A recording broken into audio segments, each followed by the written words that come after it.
riesgos. Desde que empezamos cada mañana nos enfrentamos a cantidad de peligros de los cuales ni siquiera somos conscientes.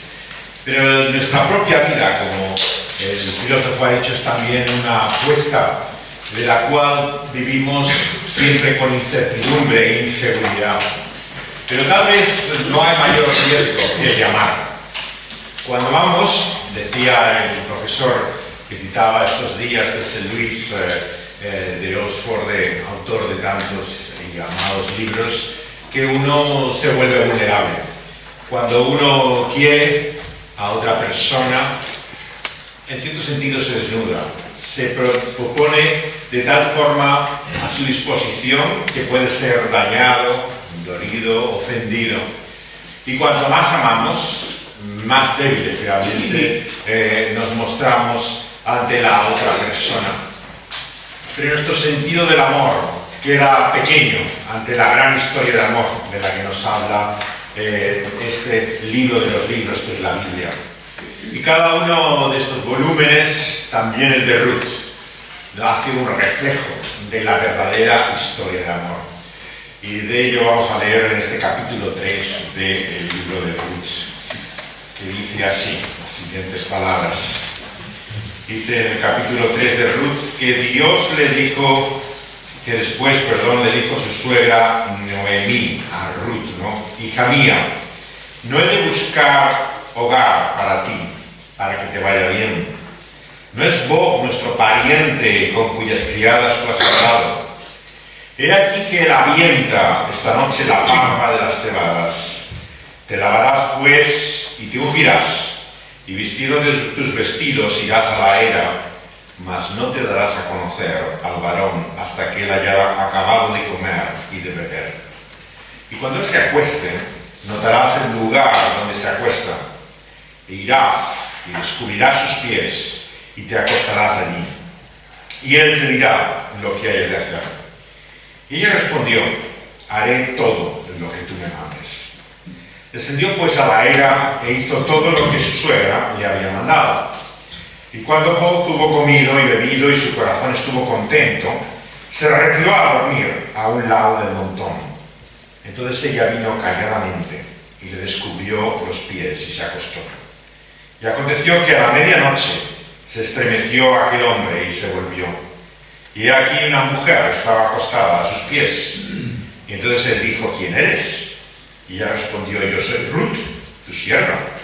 Extiende el borde de tu capa sobre tu sierva, por cuanto eres pariente cercano. Y él dijo, bendita seas tú del Señor, hija mía. Has hecho mejor tu postrera bondad que la primera. No yendo en busca de los jóvenes, sean pobres o ricos. Ahora pues, no temas, hija mía. Yo haré contigo lo que tú digas, pues toda la gente de mi pueblo sabe que eres mujer virtuosa. Y ahora, aunque es cierto que yo soy pariente cercano, con todo eso hay pariente más cercano que yo. Pasa aquí la noche y cuando sea de día, si él te redimiere, bien, redímate. Mas si él no quisiere redimirte, yo te redimiré, vive el Señor. Descansa pues hasta la mañana. Y después que durmió a sus pies hasta la mañana, se levantó antes que los hombres pudieran reconocerse los unos a los otros. Porque dijo, no se sepa que vino mujer a la era. Y después le dijo, quítate el manto que traes sobre ti y tenlo. Y teniéndolo ella, él midió 6 medidas de cebada y se las puso encima. Y ella se fue a la ciudad. Y cuando llegó a donde estaba su suegra, ésta le dijo, ¿qué hay, hija mía? Y le contó ella todo lo que aquel varón le había acontecido. Y dijo, estas 6 medidas de cebada me dio, diciéndome, a fin de que no vayas a tu suegra con las manos vacías. Y entonces Noemi dijo, espérate, hija mía, hasta que sepas cómo se resuelve el asunto, porque aquel hombre no descansará hasta que concluya el asunto hoy. Hasta aquí la palabra de Dios. En un sentido, la historia del amor que aquí encontramos no tiene mucho que ver con las películas románticas de Hollywood que estamos acostumbrados. No me imagino qué actores tendrían el papel de él. Este hombre es mayor, por lo que indica Claramente Boz nos dice que hay una diferencia de edad, relativa por lo menos, respecto a ella, puesto que hace una referencia directa, ¿no?, al favor que le hace siendo ella más joven. Y desde luego ella no parece la damisela que muchas veces se identifican con tantas historias tradicionales románticas. Ha estado trabajando todo el día de campo y además acarrea un gran peso de, como veis, que le da de cebada Boz de vuelta a casa. O sea, que no era una mujer débil, precisamente. Más bien es un cuadro de la mujer que encontramos en libros como Proverbios, ¿no?, en los cuales se nos habla de esta mujer hacendosa, ocupada, esforzada siempre en múltiples trabajos. Sin embargo, como toda historia de amor, ¿no?, apunta también a algo de esa historia verdadera de amor. En primer lugar, yo creo que en el aspecto del riesgo que toma aquí el amado, el personaje de Boz, hay, sin lugar a dudas, en sus palabras una conciencia cuando responde a la propuesta, que es lo que está haciendo aquí, una propuesta de matrimonio, Ruth. Él es consciente en sus palabras del riesgo que supone aceptarla. En primer lugar, porque como se dice todo el tiempo en esta historia, ella es Ruth, la moabita, es extranjera, es alguien que no pertenece a su pueblo. Tiene, como vemos, un buen testimonio de ella, de lo que ha hecho con Noemí, pero hay muchos asuntos prácticos en esta historia y particularmente en este capítulo que nos lo hacen difíciles de entender, ¿verdad? Es un episodio del libro que muchos consideran el más difícil de poder comprender y explicar hoy en día. De hecho, no podemos saber exactamente lo que supone cada detalle de lo que aquí ocurre. Entendemos lo fundamental, que era una propuesta de matrimonio, ¿no? No era lo que podemos asociar con otras muchas maniobras de seducción que se podían pensar que habían aquí como estratagema planeado, ¿no?, Noemi y Ruth. Vemos que se trata más bien de algo más formal. Toda la indicación de lo que se hace, de la petición y luego la respuesta de él con el borde de su manto, parece indicar una ceremonia, ¿no?, como hoy podemos considerar lo que es también el compromiso, ¿no?, que suele preceder a un matrimonio, ¿no? En ese sentido se da en otra cultura, en otro medio muy diferente al nuestro, en el cual, no lo olvidemos, siempre la antigüedad le daba mucha importancia a la honra, al reconocimiento que otros tenían. Y en las propias palabras de Boz vemos la preocupación de que este incidente nocturno, ¿no?, sea malentendido, sea una causa incluso de vergüenza o de escándalo para él y ella. Y entonces hay un riesgo evidente también en lo que está haciendo. Pero sobre todo hay un trasfondo de una ley que mencionaba ayer de pasada, que era la ley del levirato, ¿no?, que es una ley compleja. Por un lado es una ley que tiene que ver con el matrimonio, ¿no?, el matrimonio del pariente más cercano cuando ha habido un fallecimiento, una pérdida, pues generalmente de un hermano, de alguien directamente de tu familia, pero que tiene que ver no solamente con el mantenimiento de la viuda o de sus hijos, de las personas que quedan en necesidad, sino también de la tierra. Según nos dicen los estudiosos de la ley del Antiguo Testamento, la tierra es un elemento fundamental en todo ello. Sabéis que fue la promesa, claro, que Dios dio desde el principio, ¿no?, de una tierra, y el mantenimiento de esa tierra está detrás también de la ley del levirato. De lo que se trata es de poder preservar, ¿no?, la propiedad de la persona que se perdía, y que, de acuerdo a otra ley también, como era la del jubileo, finalmente también tenía que volver a las manos de aquel que le pertenece, que es Dios. Él es el Señor de la tierra. Es diferente, por lo tanto, a la concepción de patria o de nación que hoy tenemos, ¿no?, en el cual se considera que esta tierra es nuestra tierra, ¿no? La tierra que Dios concede a su pueblo en el Antiguo Testamento era suya. Ellos eran simplemente mayordomos, administradores de ella. Por lo tanto, la idea de propiedad que nosotros tenemos es algo diferente a la que encontramos en la Escritura. La propiedad aquí es relativa. Hay una propiedad, ¿no? Unas familias e individuos adquieren, pero ese derecho es generalmente temporal, no es para siempre, y se sirve siempre a la comunidad, a lo que es la nación, el pueblo. No es extraño, por lo tanto, que el pueblo judío a lo largo de la historia haya tenido siempre esa tendencia a modelos, ¿no? Socialistas, ¿no? Ideales de cooperación y de comunidad entre las diferentes familias, como vemos en el inicio del Estado de Israel o en mucho de lo que fue también el inicio del movimiento sionista, ¿no? La idea de que no somos islas, ¿no? De que pertenecemos a una comunidad y tenemos responsabilidad los unos con los otros. Ahora bien, como decíamos ayer, claro, no podemos quedarnos en el contexto legal de lo que era el Antiguo Testamento como si eso fuera la lección principal para nosotros hoy. Lo que nos habla es de algo más, ¿no? Que del hecho del mantenimiento del derecho de la tierra y también de la posibilidad, recordemos que es una prerrogativa que tiene el pariente más cercano, de ejercer ese derecho de lo que se llama la ley del levirato. La expresión que aquí encontramos es exactamente lo que entendemos en Levítico y Deuteronomio que era esa ley. Era un derecho, una posibilidad, no una obligación o un deber. O sea, el individuo podía libremente optar por ese derecho o simplemente pasar por alto de él. Y es por esto tan significativo también para el sentido final también de este libro como de toda la palabra de Dios. Entender la realidad de la voluntad que tiene de redención, de salvación, este pariente cercano que se determina muchas veces con el nombre en hebreo de Goel. Este derecho que tenía lo ejercía libremente, como aquí hace. Pero como todo acto de voluntad implicaba un riesgo, implicaba un peligro. Y acaba también este capítulo, que dejamos aquí en este punto hasta esta tarde, con el descubrimiento de que había otro pariente aún más cercano que él, del cual no habíamos oído hasta ahora, y que probablemente Ruth, por lo que entendemos en la historia, tampoco conocía de su existencia, pero que Booz es perfectamente consciente del problema que supone. Y él se muestra, como vemos, abierto a la posibilidad de que ejerza su derecho a aquel que tiene el parentesco más cercano en vez de él, ¿no? Y le muestra así la realidad de lo que significa esa posibilidad.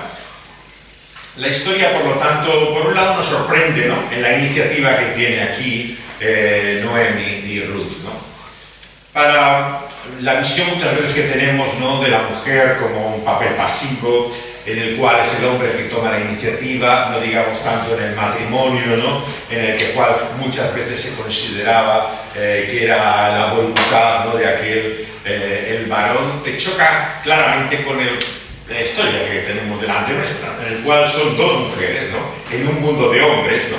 Las que toman la iniciativa. Son ellas las que hacen este plan, ¿no? Por el cual se va a acercar Ruth a Booz, ¿no? Y le va a hacer ella misma la propuesta, ¿no? En ese sentido, quiero repetir lo que decía ayer. Esto no es una alegoría. No podemos buscar equivalentes concretos en los detalles de la historia. Y claro, si hacemos muy directamente la analogía Booz, Cristo, ¿no? Noemi, Ruth como los pecadores de tal salvación, podemos sacar conclusiones sobre el plan de salvación que no son las adecuadas. No se trata aquí de ver exactamente en qué manera funciona, ¿no? La gracia de Dios o cuál es la manera en la cual se produce la salvación.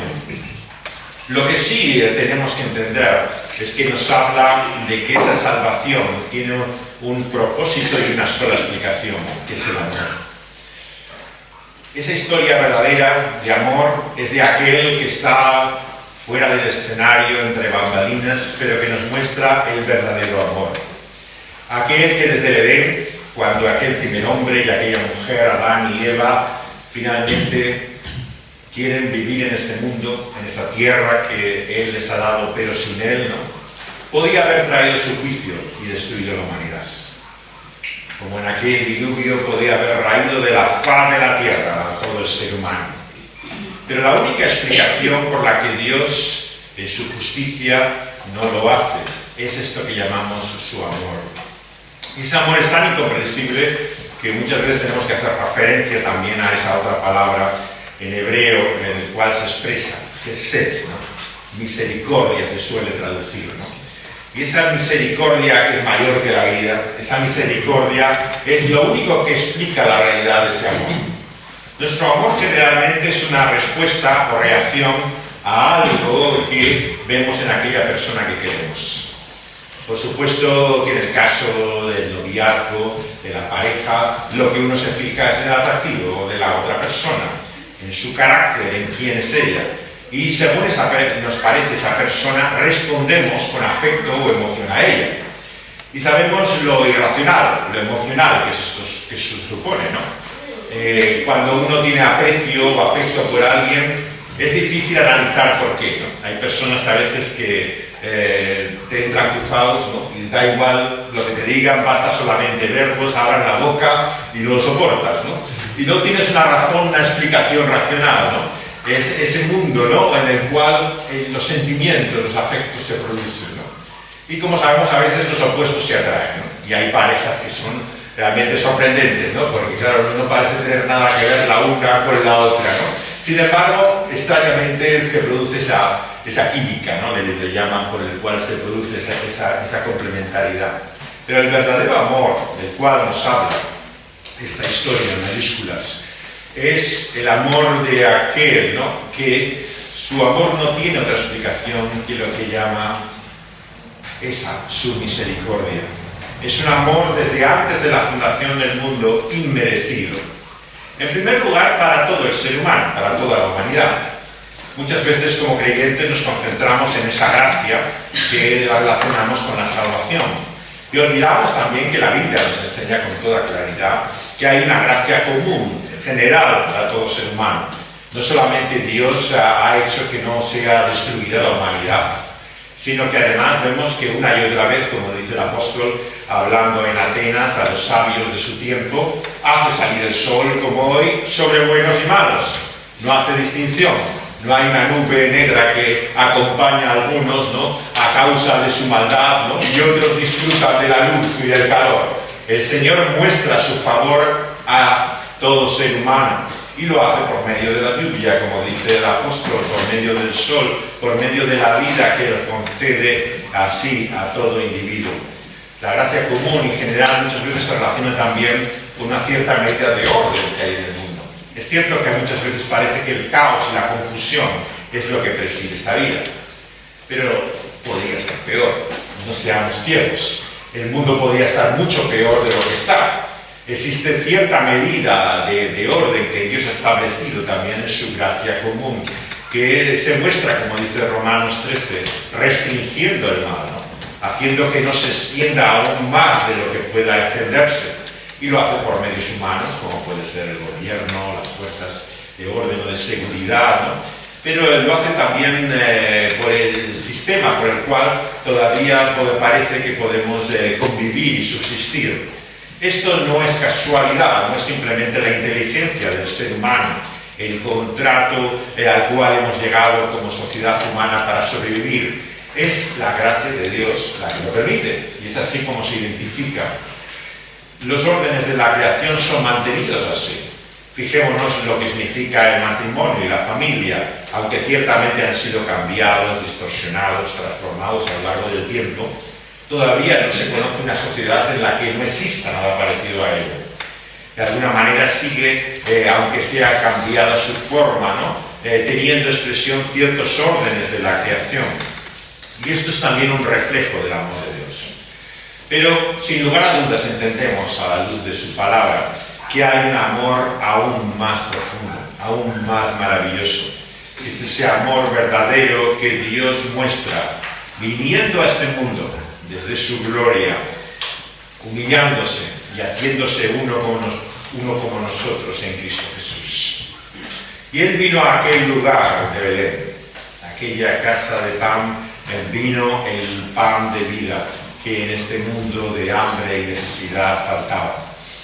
Pero no lo olvidemos, Él no fue recibido como Ruth, con el amparo y la protección de voz. Él no tenía lugar donde reposar su cabeza. El Hijo del Hombre, dice el Señor Jesús, no encontró descanso en este mundo. No tenía donde albergarle la criatura cuando vino a este mundo y tuvo que, en un pesebre, ser mantenida.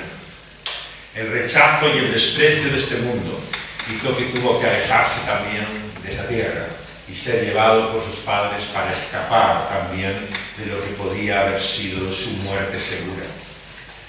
Por lo tanto, ese amor que aquí se muestra en voz es un pálido reflejo del amor verdadero.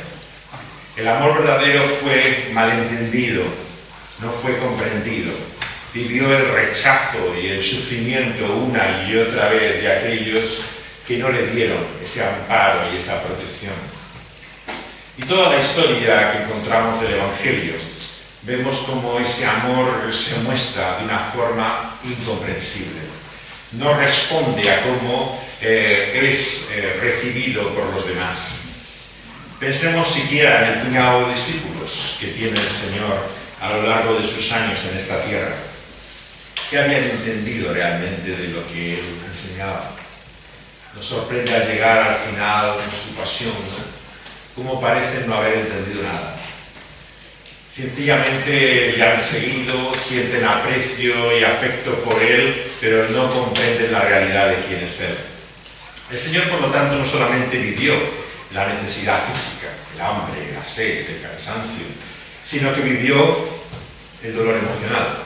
Porque decirme si no es terrible el sentirse que nadie te entiende, que nadie te comprende, que no hay una sola persona que parezca realmente conectar contigo, que no te pillan una sola palabra de lo que dices. Y esto es lo que el Señor vive una y otra vez en los momentos del Evangelio que nos narra acerca de su enseñanza y ministerio. Pensemos siquiera en una cena como la que acabamos de recordar. ¿De qué estaban hablando sus discípulos? ¿De quién iba a ser el primero? Él les dice que uno de ellos va a traicionarle y engañarle, y lo que están pensando es a ver cuál tiene esa posición de privilegio. Tampoco habían entendido. ¿Cuántas veces en el Evangelio el Señor anuncia que Él ha venido a morir, a ser entregado en Jerusalén a las autoridades y a ser ejecutado? Pero cómo no quedará en la tumba, sino que resucitará también al tercer día. Bueno, ¿cuánto habían entendido esto? Cuando llegamos al final del relato de los Evangelios, uno dice, yo me voy a pescar, otros dos dicen, pues, era bonito mientras duró, pensábamos que iba a ser otra cosa, y cada uno de ellos muestra su decepción, ¿no?, ante lo que no era una clara ni mucho menos convicción de su resurrección. Incluso las mujeres, las que son las testigos, los primeros de esa su victoria frente a la muerte, les cuesta identificar la realidad de que Él volvía a la vida. Buscan un cadáver, realmente se encuentran con alguien que no piensan que es el Señor resucitado. Y como vemos en el Evangelio, Él, sin embargo, lo había predicho, lo había anunciado una y otra vez, pero no discernían, no entendían. Sin embargo, creo que la mayor esfera de dolor y aflicción del Señor no tiene que ver solamente con el ámbito físico y emocional, sentimental, tiene que ver con la relación espiritual que tiene con el Padre mismo. Cuando llega ese momento que acabamos de recordar en la cruz, ¿no?, en la cual clama, Dios mío, no llamándole por el nombre habitual a Dios de Padre, vemos hasta qué punto había habido realmente una ruptura. En aquella sombra, el sol de justicia parecía que no podía brillar con Él. Él mismo había sido hecho pecado. Se había identificado con nuestro problema hasta el punto de que Dios en su santidad no podía contemplarle. El cielo mismo se cierra ante Él en la más terrible oscuridad. Se ve inmerso en un agujero negro de negación de la realidad de quién es Él desde la eternidad, Dios mismo. Y es ahí precisamente donde la enseñanza apostólica nos dice que está la mayor manifestación de su amor. Con las palabras que todos conocemos cuando nos acercamos al Evangelio, de tal manera amó Dios al mundo y ha dado y ha entregado su vida. Porque Él no arriesgó su vida, Él la ofreció, la entregó. Nadie toma mi vida, sino que yo mismo la doy, dice el Señor Jesús. A diferencia de vos, no estaba en cuestión si realmente Él iba a hacer lo que iba a hacer. Él entregaba su vida, pero era consciente de lo que eso significaba, la copa de la ira de Dios. Y prefería no tomarla ni beber un solo sorbo de ella, porque sabía que era toda la negación de la comunión de amor que había tenido desde el principio con el Padre y el Espíritu Santo. En aquel huerto de Getsemaní todavía un ángel viene a consolarle, y mientras derrama ese sudor y lágrimas hasta gotas de sangre, encuentra todavía alguna señal de ese amparo divino. Pero cuando estuvo en aquella cruz, en aquel terrible madero, no había ningún ángel a su lado para consolarle. El cielo estaba cerrado, carecía del testimonio de filiación de quien era como hijo de Dios. Y es así, en esa demostración de amor sacrificado, que nos muestra lo que es la Gesed, el amor fiel, leal, misericordioso de Dios, que se muestra en la entrega, que se muestra en el ofrecimiento de su propia vida como sacrificio. Nace de la compasión, de la identificación con nosotros en nuestro pecado, pero le lleva a esa entrega y dar de su propia vida. Por eso entendemos que es un sacrificio, el sacrificio. Muchas veces el cristianismo se presenta como otro sacrificio, nuestro sacrificio, y pensamos en lo que nosotros tenemos que hacer y deberíamos poder haber hecho, o nos ufanamos de haber hecho en algún momento de nuestra vida, prescindiendo, sacrificándonos de ciertas cosas. Pero ¿qué es nuestra fe sino el sacrificio de Cristo Jesús? Se trata del suyo, no del nuestro en primer lugar. Nuestro sacrificio en todo caso es de alabanza. Es una entrega de respuesta, de agradecimiento y adoración a ese único sacrificio que hace el Señor Jesucristo. Y por eso es que su amor no es como nuestro amor. Nuestro amor, como sabemos, desfallece, palidece. Hay momentos en que nos sentimos como si un frío invernal hubiera congelado nuestro corazón. Y estamos aquí sentados en la iglesia y no sentimos nada. Y hay otras veces que nos vemos conmovidos, absolutamente tocados por la realidad de lo que Cristo ha hecho. Porque así es nuestro amor. Es un amor que es variable. Es un amor que no es constante. Pero no es así el amor de Dios. Muchas veces pensamos que su amor es como nuestro amor y que después de las cosas que hemos hecho, después de lo que hemos pensado, después de lo que es muchas veces nuestra vida con nuestras palabras y actos, ¿cómo puede Dios amarnos de la misma manera? Pero querida hermana y hermano, el amor de Dios es eterno porque es fiel. Es un amor que no desfallece. No puede amarte más de lo que ha amado. Por muy que seas consciente de tus fracasos o tus fallos, ni te puede amar menos. Es un amor desde el principio hasta el final. Es un amor fiel y leal. Es lo que llamamos la Gesed, la misericordia, el amor comprometido de Dios en su pacto y en su alianza. Y por eso nunca debemos dudar de su amor. Debemos reconocer que nuestro amor no es lo que debiera ser, pero nunca pensemos que el amor de Dios es igual que el nuestro. Él nos ama, aunque muchas veces no lo percibamos y lo sintamos así. Y recordar cómo acaba el apóstol mismo, palabras como la de la carta a los Efesios, cuando dice así, que la bendición de Dios es también para con aquel que ama al Señor con amor inalterable. Ese amor, por lo tanto, de Gesed y misericordia, como en la historia de voz, también quiere ser reflejado en nuestras vidas. El Señor desea que nosotros sintamos también ese amor, pero que lo ejerzamos, que lo actuemos por medio de nuestra entrega de una forma constante, de una forma permanente. Él busca nuestro compromiso, en una palabra. Es por eso que el apóstol concluye así su maravillosa epístola, ¿no? Diciendo: el que ama al Señor con amor inalterable. Y queridas amigas y amigos, el amor cubrirá muchas faltas. Cuando amamos realmente al Señor Jesucristo, es cierto que nuestras vidas están lejos de lo que debieran ser, pero el amor al Señor tiene gran valor, porque es lo que mueve la verdadera vida. Al fin y al cabo, ¿qué sentido y propósito tiene nuestra existencia como nos muestra Dios en su palabra? Esa motivación de ese su amor. Es el amor lo que explica la vida. El mundo considera que lo que ocurre es causa del azar, la casualidad, la combinación de elementos que hace que la vida sea la vida. Pero el creyente sabe que no es así, que hay un propósito detrás de todo lo que ocurre en esta vida y en la historia, y es el propósito de amor de aquel que ha creado y ha hecho todas las cosas.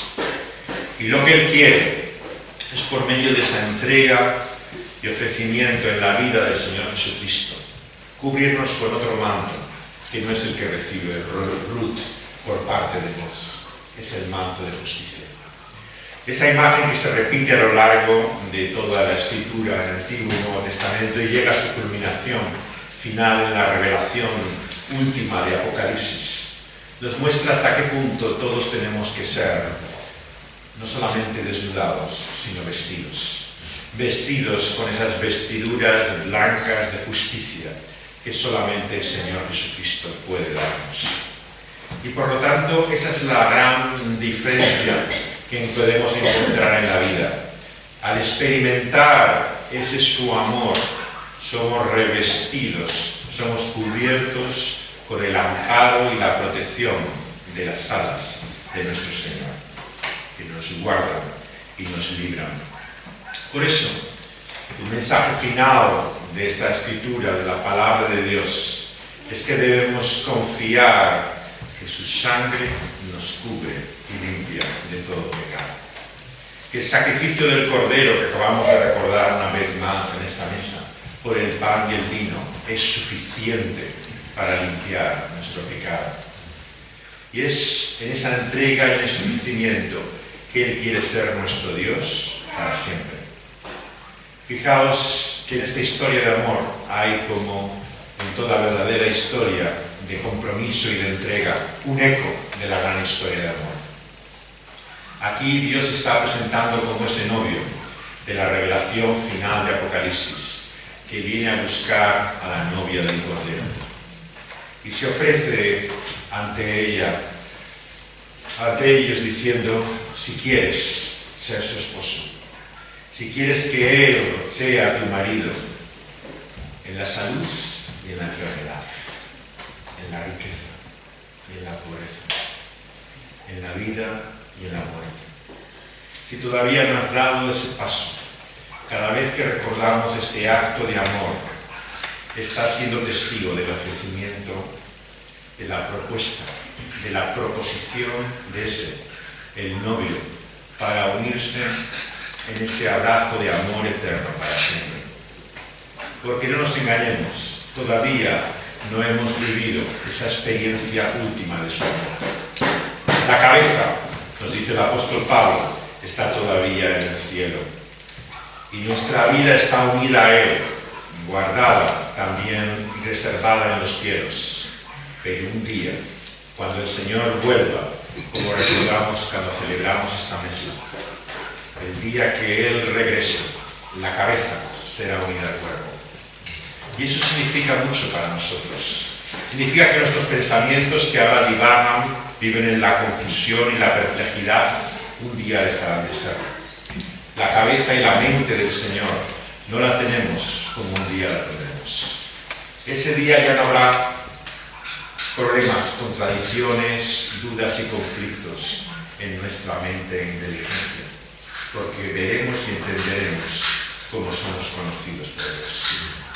Y por lo tanto, en humildad debemos confesar que no entendemos las cosas como debiéramos entenderlo. ¿Quién podrá entrar en la mente de Dios? Pero cuando su cuerpo sea unido con su cabeza, veremos como Dios ve. Seguiremos la dirección que en ese cerebro y mente muchas veces del cuerpo parece desligada de ella. Por eso es tan peligroso la doctrina que se ha hecho muchas veces en la historia del cristianismo y que vemos en la Iglesia Católica, ¿no? Por el cual se confunde a la persona de Cristo con la Iglesia. Se cree que todo lo que dice la Iglesia es lo que Cristo dice. Se cree que lo que la Iglesia hace en este mundo es lo que Cristo hace. Se cree que la voluntad que se expresa en esa organización y entidad e institución es la misma voluntad de Dios en Cristo Jesús. Pero la enseñanza apostólica nos advierte del peligro de todo ello. Todavía no ha sido unido la cabeza con el cuerpo. Y la Iglesia, no nos engañemos, muchas veces es un escándalo para el mundo. Hace lo contrario exactamente a lo que la cabeza le indica que debe hacer. Sus pensamientos no son sus pensamientos.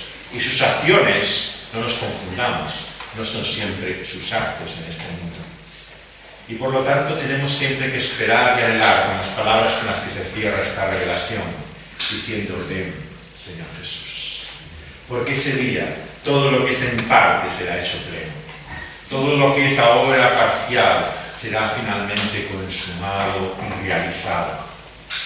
Por lo tanto, cuando sentimos en nuestro corazón también la distancia del Señor y nos parece que nuestros afectos y emociones no perciben la realidad de su amor, de quién es Él, piensa que estamos esperando todavía ese día. El día en el cual nuestro corazón latirá con su corazón, en el cual habrá la plena comunión, en ese abrazo, unión y vínculo de amor, unidos ya con Cristo Jesús para siempre. Por lo tanto, no es extraño que lo que ahora vivimos todavía sea en parte. Pero historias como esta de Ruth nos hablan de cómo Dios tiene ese propósito de entrar en esa unión de amor con nosotros. Que su amor es leal y comprometido. Que si Él ha venido a este mundo, ha bajado, ha llorado, ha sufrido, ha sangrado, no es para dejarnos aquí para siempre. Él no se ha marchado en un divorcio y se ha separado de nosotros. Él promete que volverá. Y por lo tanto, aunque nos parezca que ese día se retarda y no llega aún, debemos recordar que las promesas de Dios son ciertas y seguras. Él en su amor se ha dispuesto, tiene la iniciativa, pero también nos da la seguridad de que Él finalmente se unirá a nosotros, su pueblo. Y sobre ese mar de cristal podremos reconocer la realidad con la cual hemos sido conocidos por Dios.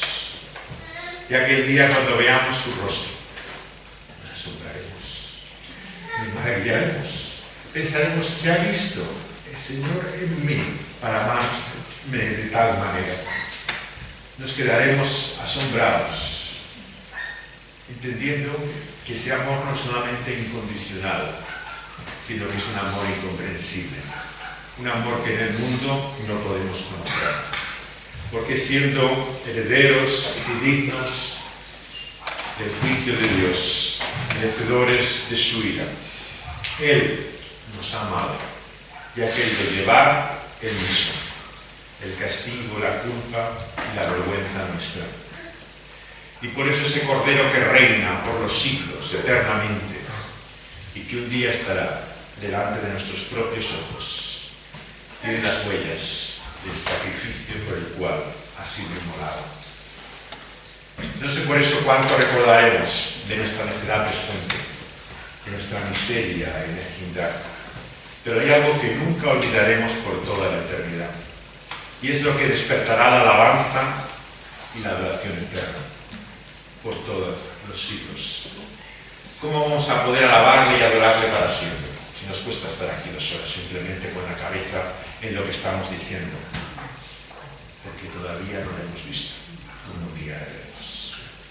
Cuando veamos sus huellas, las marcas, las heridas de ese cordero inmolado y sacrificado, veremos lo que es verdaderamente el amor. No bonitas palabras, sino la entrega de uno mismo hasta la negación de sí mismo, en condición de siervo, despojado de su gloria, llevado a la humillación y a la muerte misma. Nos quiere mostrar por ese sacrificio que no hay amor como el amor del Señor Jesucristo. Si no lo conoces, pídele ahora al Señor conmigo que te lo muestre, que lo puedas sentir y experimentar. Y si consideras que te falta, que todavía eres carente de esa experiencia mayor de su amor, vamos a pedirle al Señor que nos sentimos, que nos sintamos y veamos amados realmente por Dios. Que Él nos muestre que ese su amor es real y que ese amor es para siempre, que es un amor eterno. Vamos a pedírselo a todos, vamos a rogar. Señor, en esta mañana, una vez más, Señor, al recordar y pensar en tu sacrificio, queremos entender lo que significa ese amor fiel, leal, comprometido, Señor, pero también incomprensible, incondicional. Un amor tan abundante, Señor, que excede en su exceso, Señor, en su prodigalidad, todo otro amor que podamos conocer en esta vida. Señor, sabemos que carentes y faltos somos de amor. Como muchas veces las personas que más queremos son las que peor tratamos. Como muchas veces, Señor, aquello que es más importante en nuestra vida, en nuestro afán autodestructivo, parecemos empeñados, Señor, en derribar todo aquello que hemos edificado, todo aquello que parece, Señor, importante para nosotros. Muchas veces, Señor, somos nosotros nuestros mayores enemigos y ponemos en peligro, Señor, todo aquello que tiene realmente valor para nosotros. Pero, Señor, gracias que nos salvas de nosotros mismos.